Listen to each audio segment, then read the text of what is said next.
Hi everyone. I just wanted to share a little bit with you all about a technique that I use pretty often in my work and different brushes and how they lend themselves to this technique. I've been putting in about anywhere between 8 and, I don't know, 15, 16 hours a day on my work lately. And so I've been running into this a lot. And so it's kind of been in the front of my mind a bit. So I just wanted to share with you guys all about it. Now, I don't know if the technique has a name or not. I like to call it bead laying or bead rolling. I'm probably could tell you what it's called if I'd stayed in school instead of going out to get a job to keep a roof over my head. But basically, it works. You've got a liquid wants to fall in this direction, right? And so let's say you've got a wall here or a canvas or whatever.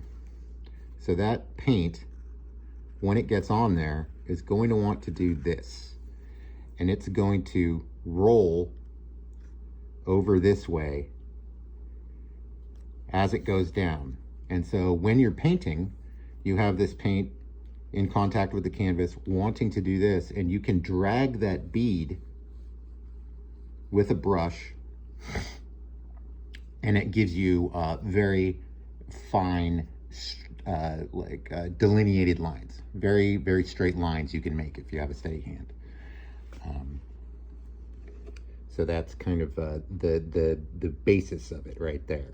So when I'm working in acrylic on something like this, I'm going to use a variety of brushes, starting with larger and getting down to smaller and smaller and smaller.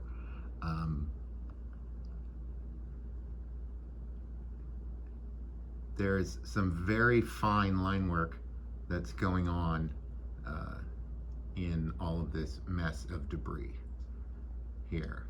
And I'm using the bead technique the same way that I would if I were just painting a great big field of color that needed one straight line at an edge on, say, a huge wall. Hold up a house key here to sort of give you a sense of scale. That's a standard, North American house key.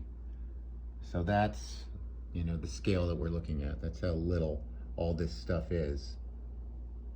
So now I'm going to show you some of the brushes that I use when I'm doing this of various sizes.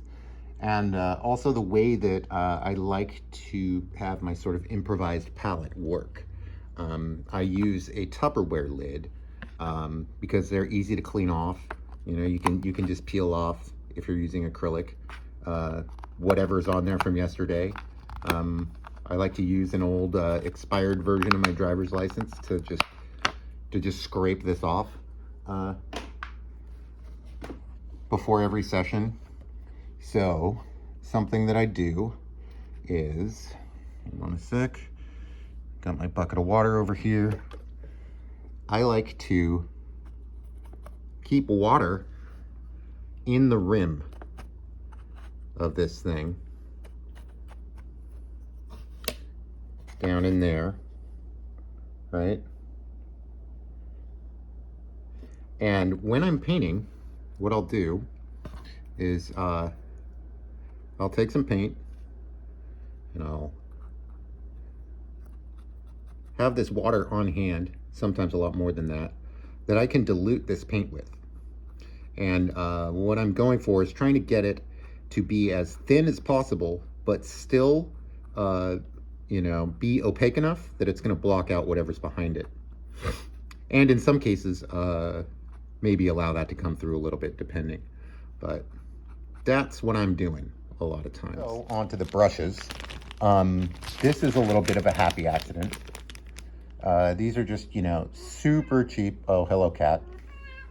Are you sure? Okay, if you say so. These are super cheap paint brushes. As you can see, there's 25 of them in there. I picked up this package for $4 at, a crappy local art store. But I mean, just because they were cheap does not mean that they're bad. There are some actually very good brushes in here, and one in particular that made me think about this, at least to the level that I was going to make a video about it. So, these brushes are pretty cheaply constructed. This one that I just dirtied up with some brown paint to show you how I dilute it. It's got some very nice stiff brushes. It's synthetic. For some reason, I like synthetic brushes. But they're very cheap. You know, it's just, you know, machine stamps around this shape of the, you know, the hairs, so to speak. And they were fastened onto these, you know, the handles by just jamming them in there with what is essentially Elmer's glue, you know, ground up horse hooves, basically. That stuff does not live through getting wet very well. So what I found very quickly was that these brushes, the metal that's holding all the end on would just come right off. And so the solution that I had for that was to just get a very small screw, right? Really sharp screw. And I don't know if you can see this or not, but there's a divot right there, and we got one on the other side. So what I did was I just, you know, placed it on there, lined it up carefully, and then with a small hammer just tapped it. And what that ends up doing is you've got the, you know, the brush inside the wood, and you've got the metal that goes over it, right? And when you hammer that in, what it does is it pokes a hole and it deforms the metal down into it like this. And so that just grabs onto it very easily. And so, you know, I've taken a brush that, you know, cost pennies and turned it into something that's at least not going to fall apart. So now I'm going to get into a couple of different brushes that I use when I'm doing this. One in particular that came out of that cheap set of brushes that really made me think about this because of how happy I was about how it was working, and how it sort of helps me demonstrate the two different kind of routes that you can take to get the same results. So this brush, don't know if you can see it,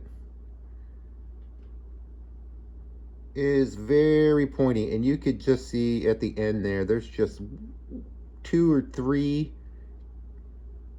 little hairs that are longer than all the rest of them. And so what that allows to happen is that you've got the shape of your brush, right? And all of this can get filled up with paint. And then you've just got these few tiny hairs coming out the end, right? And so when you make contact with your canvas or whatever you're painting on, it works almost like a fountain pen.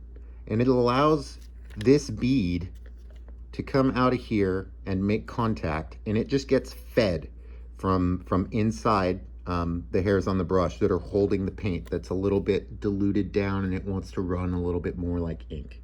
And it allows you to make a lot of very fine lines. You know, you can just drag along and it'll just go and go and go, and eventually it'll run out of you know, paint in there. But it works great. And, you know, this thing cost pennies. Now, the other brush that I use when I'm doing this technique on kind of a micro scale is this one. It's a very old fine art brush. It's really high quality, and it is just dinky. It belonged to my friend's mother, and my friend inherited it and gave it to me for my birthday one year. And I'm still using it 6 or 7 years later, whatever it is. So with this brush, it is not going to hold a whole lot of paint on it. So you can do a lot of very fine line work with it and pull these beads across your canvas, but what you're going to need to do is something like this, right? You need to get a blob of paint onto your canvas, and then with that brush, that tiny brush, as this wants to, fall down by gravity, you're going to stick this brush into the bead, all right? And you're like grabbing it with the surface tension, and you use the brush to pull the bead around the canvas until the paint that's on the canvas is lined out to the point where it's not gonna drip anymore.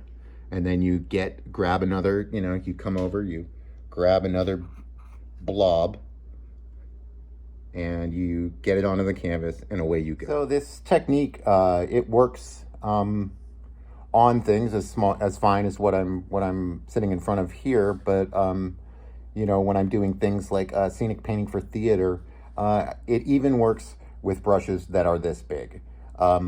You have to move very quickly so that you can pull that bead before it wants to start dripping, but it's gonna allow you to get some very clearly defined lines on whatever you're working on. And I find it, it's really satisfying. It's like you're racing against gravity to get this line out before the drips start. It's pretty cool. And on a smaller scale, that's what's happening when I'm working, on something that's itty bitty as this. I'm still just racing against gravity to tell that paint where to go and to I guess spread it out before it just becomes a droplet that wants to go straight down to the center of the earth. So I don't know if that would be helpful or even interesting for anybody, but it's just something that I've been thinking about quite a bit over the past couple of weeks as I've been going blind in front of this canvas every day. So anyway, Saturday where I'm at. Hope you're having a good weekend. Enjoy. See you later.